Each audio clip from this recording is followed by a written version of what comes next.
Katala fatilo Samoa Entertainment TV mai pia ini nei fo i tula. Ai si mai pafonga. Wasu ai nei leo se ata video matautia wata ape i telefoni. Ai mai se ol tangata songa wa ya tua ya ile leo ile ngana Samoa. E fa foli ngai on tupulanga o Samoa lo fa tinoa le ata oni sawanga matautia. O isi fo ia to ai ngo sawanga o langona ma le mafaufa o fa ngane ia masini matomai fa ona ponei.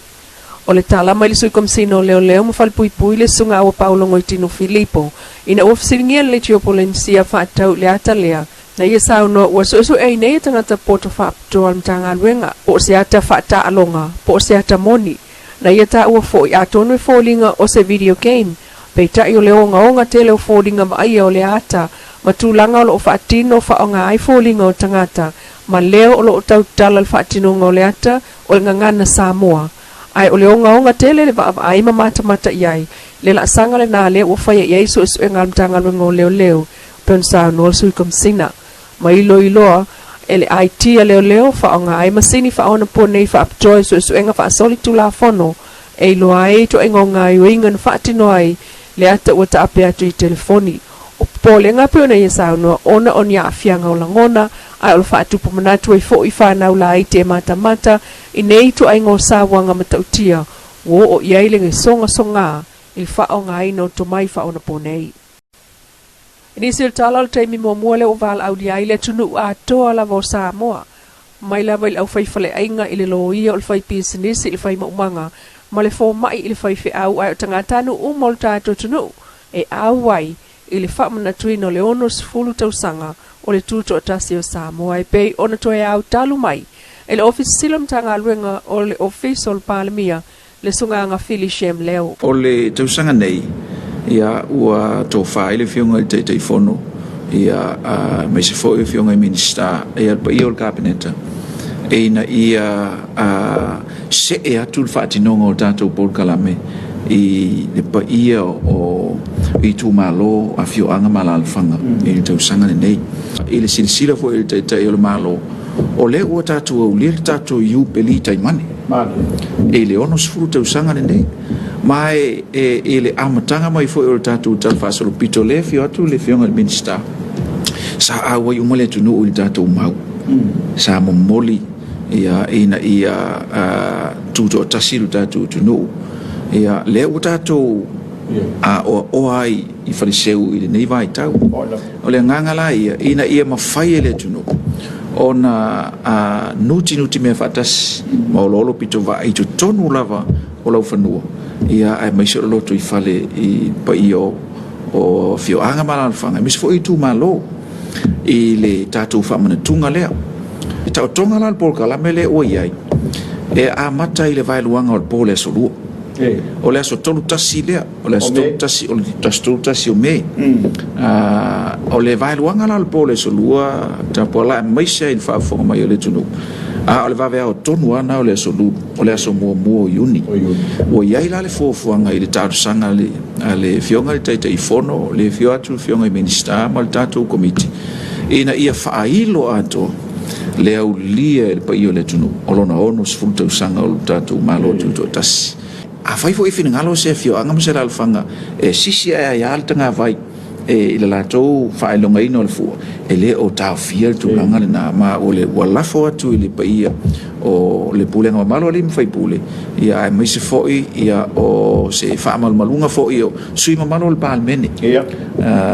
i mai i tu malo ta itas ia mai se foi o le fiso soani no fo whaafenga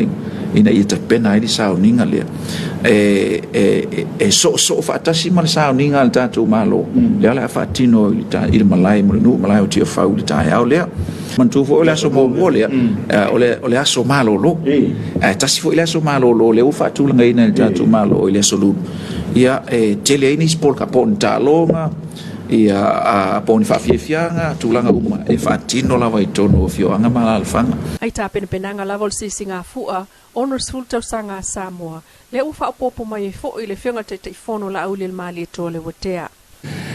ia ole ano moni la valna Samoa i la ufa fonga mai ia ona ole mai tau ile tato tau wai ile tato honors full tau sanga ia o loa fatia pelta to malanga le aunga la mal fa mo ia la le awala im fa inta to maua se celebration tu fatas ia o le lilo ale manatu fo le ono le tatu sauninga masani ia pe al malayo tifa sa tatu sa vavadi le nei fieta usanga tapuala sa tatu wo mai pe tapu vatasi uma le tunu ia ono tulanga masani ai peta yane ono nei taimi mal fa fitauli ia sa fetuna ia munia ol committee pe fa how can we celebrate national wise there ia fusi uma le tunu ato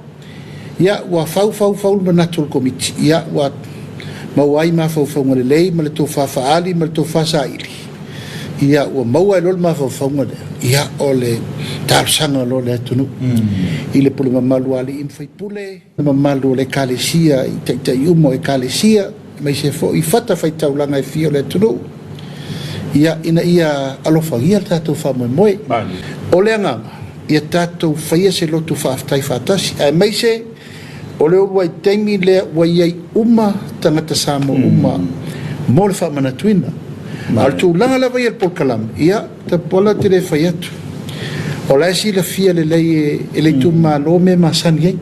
mo I se tu malo fa stato li kikiriki daso ia tu langa fa fianga o me masani Semanga fatal noanga komiti ol sisinga fu al tu tasi Samoa no ono se fulu ilungo le fa kasati ele o faini fa le ainga I tutono le mota e fau mai ai tu la fono Samoa le palemene o le fa mai fo il naul fa msnonga ele se fa ai tu au I taimi o la to fa ai unga mal fa awinga ina o tu la fono peitai ele palemene o le asolua o le vai sonei na moli mawinai le tu langa na tau mo fai ne ai le fai pule tama ita I mai sala fai o le no fofa o popo le tu malo le ala tau le fionga ali mal manu lo fatu au e fofo ai le finanga lo le palemene o Samoa fa tatau I sui o fa maonia la solinga tu la fono e pe una fa ai wina el komiti fa palemene ma to e to lau ele tai fono le sunga vala si tonga manga ta fito le mota o fa maonia le afia mal solio tu langa lo ia ale palemene ma ua fa maonia foi le solio o ainga o le tautonga o le loto fa maoni tu la fono tu mau sufa ma le tu la fono la titi o ambio tau loa fa palemene tu la fono tu mau sulima tu tunga ngaloenga ono te simalelua o fa maonia le afia ma le fatino ina o winga le mingao I le palemene I le mai ai o tau lumanga I loilonga ma I loilonga le komiti ua fai unga fono ina ai e fautua ina le komiti le fono au fai tu la fono e fapea mua ina ia tu ese ina ma fa malolo mai ngā luenga al palemene suis fono o le tu malo pa loto le pa ma le tu malo pa loto faleata numero tolu e a mata mai le aso e fa maoni ai e le fono ao le lipoti al komiti tu langa lo ia ma mio tauloa se ia ai se aso lua e le anga va ane suis fono ua fasalaina ona maua ni fa manuanga I tongi ma launi fa palemene e tu sai ma tu la fono tu mau tasi walfitu pui lima e fautuaina el komiti le nei fono ao ma le fonftrai ina ia mata I tuina tau lumanga o le nei faiunga e fua I ai siaso e toe te liu mai ai sui ua fasalaina ai mai se mole anga I le lumanai e tai o mai tawina le ese fo o le tu na tau mo fai nei le fai pule o le ala tau e lona tulanga fa ta mai ta I le mauta e sa ili ai le ami o tono le fai unga fai al palemene I le fautuanga le lipoti al komiti ma ua fasilingi ai nei le sao le fai pule le ai le fai o fai unga tonu ma le ami o tonu le mauta o hafa nai tu o le mauta o tau o mato tuangane ma e tu Sofia I tu malo ta tau ma fo fau ngā luenga sa fai le soifua la fua o le fionga ia tu le epa I le fierce full tau sanga sa tau tua I o tātou palemia E ona se ele se ato toa. E fa pe fo I il to vai ale ala. Tato masa ni uma ia le ala. Ai au ngā le aso nei le ala. O le nei e tau fofo atu nta upu. Ai vai atu e te le mawhaia ona e maua le to file mu. A bea ia leo se tau langa. Ua whaia e tui le epa ma le ala le nei aso. E wha muta ai nei mea. Ta fia sa ho whaia se pale mene fia alo whani. Fe wha manga lo hai. Tai tono le a fo le leo le alata wo. O a fo ini la ngona. Ia, ma le malingi o le mata nei tula. O la ngona na o le o tia. Ma lata talo. Le tatou pale mene wha mole mole. Wha ngata I nei mea. Tatou hanga I luma. Le la matou sa nga I atu. Tatou ngā lulu e whatasi. A wale manuia o se tatou atu no.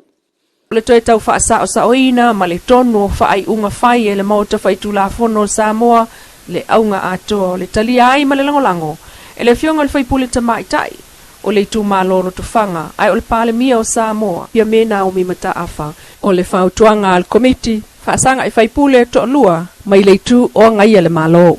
E toi usule fono le pale mene I le aso lua o le vai sa fau. Lo Samoa Entertainment TV mai pia mas whaapopo ngai le aso ataiao